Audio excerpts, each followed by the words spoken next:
అంటే డ్రగ్స్ తీసుకుంటున్నారని అప్పుడు ఇష్యూస్ గట్రా బాగా అయ్యాయి కదా. అవును సార్.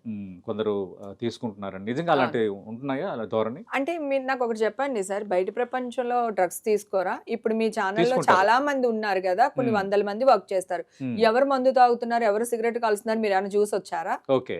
సో, అలాగే మా ఇండస్ట్రీలో కూడా ఉండొచ్చేమో. హ్మ్.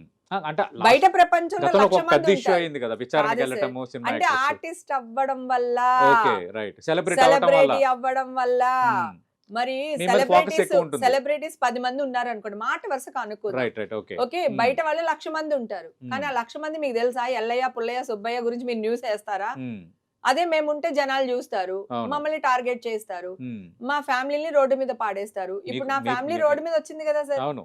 ఇప్పుడు మేము వందల మందితో ఫోటోలు దిగుతాం సార్. క్లోజ్ గా అవును. దిగుతాం. ఇప్పుడు ఆ అవును. అబ్బాయి ఉన్నాడు. ఆ అబ్బాయి నా సొంత తమ్ముడు. ఓకే. నేను హగ్ చేసుకుంటాను, ఫోటోలు తీస్తాను. ఆ ఫోటోలేసి డ్రగ్స్ కేసులో ఈ ఫోటో ఉంది, ఆళ్ళ ఫోటోలు ఉంది, వీళ్ళ ఫోటోలు ఉంది అంటే దిగమా సార్? అవును.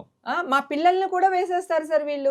మొత్తం ఎంత ఫ్యామిలీ. ట్రోల్ చేస్తారో అసలు. ఓకే. మొత్తం ఫ్యామిలీని రోడ్ మీద తీసుకొచ్చేస్తారు. ఈ ఓకే. అధికారం ఎవరిచ్చేస్తారు? లాస్ట్ టైం పుడింగ్ ఎలిమెంట్ లో ఉన్నప్పుడు కూడా నేను ఇదే అవును. మాట్లాడాను. మనం కేసు పెట్టొచ్చు వాళ్ళ మీద. ఎంతమంది మీద పెడతాను సార్? ఇప్పటికే 1.5 ఇయర్ నా జీవితం నాశనం అయిపోయింది. ఓకే. నేను సరిగ్గా బయటికి రాలేకపోయాను. ఎక్కడికన్నా వెళ్తే ఒక గిల్ట్. అమ్మో అవును. వీళ్ళు ఏమనుకుంటారు, వాళ్ళేమో అనుకుంటారని. వాళ్ళు ఏం అనుకోకపోయినా నాకు ఒక ఫీలింగ్ మనకుంటది వచ్చేస్తది. కదా ఫీలింగ్. మానసికంగా, బ్యాడ్ గా అనుకుంటారేమో అని. శారీరకంగా నాశనం అయిపోయానండి. మా అమ్మ లేకపోతే నేను ఎప్పుడో చచ్చిపోయేదాన్ని. అరే అలానే ఉంది.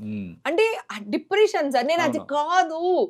మరి ఇప్పుడు బయటపడినట్టేనా డిప్రెషన్ నుంచి? డిప్రెషన్ నుంచి పూర్తి అప్పుడే బయటపడినట్టేనా? కొంచెం బయటపడ్డాను సార్. లేకపోతే ఇప్పుడు ఎన్ని తిట్టేదాన్నో, మామూలుగా తిట్టేదాన్ని కాదు ఓకే. ఒక్కొక్కరిని. ఓకే.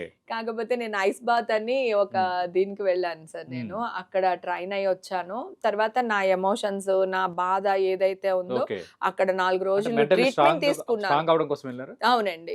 ట్రీట్మెంట్ తీసుకుని అక్కడి నుంచి వచ్చిన తర్వాత ఇప్పుడు మామూలుగా అయితే ఈ పాటికి ఛానల్ ఎక్కేసి లేకపోతే ఒక ప్రెస్ మీట్ పెట్టేసి కొంచెం రచ్చ శుభ్రంగా చేసేవాళ్ళు. దుమ్ము రేగొడిస్తదనండి ఒక్కొక్కళ్ళని. ఓకే. ఏం మాట్లాడదానో కూడా నాకే తెలియదు. కాకపోతే నాకు అది వద్దనిపిస్తుంది ఓకే. ఇప్పుడు. సమయం పాటిస్తున్నారు. నాకు అదొద్దు. నువ్వు నాకు అన్యాయం చేసావు కదా, నువ్వు న్యాయం చేసేయ్. ఓకే. అంతే. నువ్వు ఎక్కడైతే నా పరువు తీసేసావో రైట్. అక్కడ నా పరువు నాకు ఇచ్చేసేయ్. నేను జెన్యూన్ గా గెలుచుకుని వచ్చాను కదా. ఓకే. జెన్యూన్ గా గెలవకపోతే నేను ఇంత నోరు ఎత్తదాన్ని కాదు కదా. అప్పుడు ఎత్తాను, ఇప్పుడు ఎత్తుతున్నాను.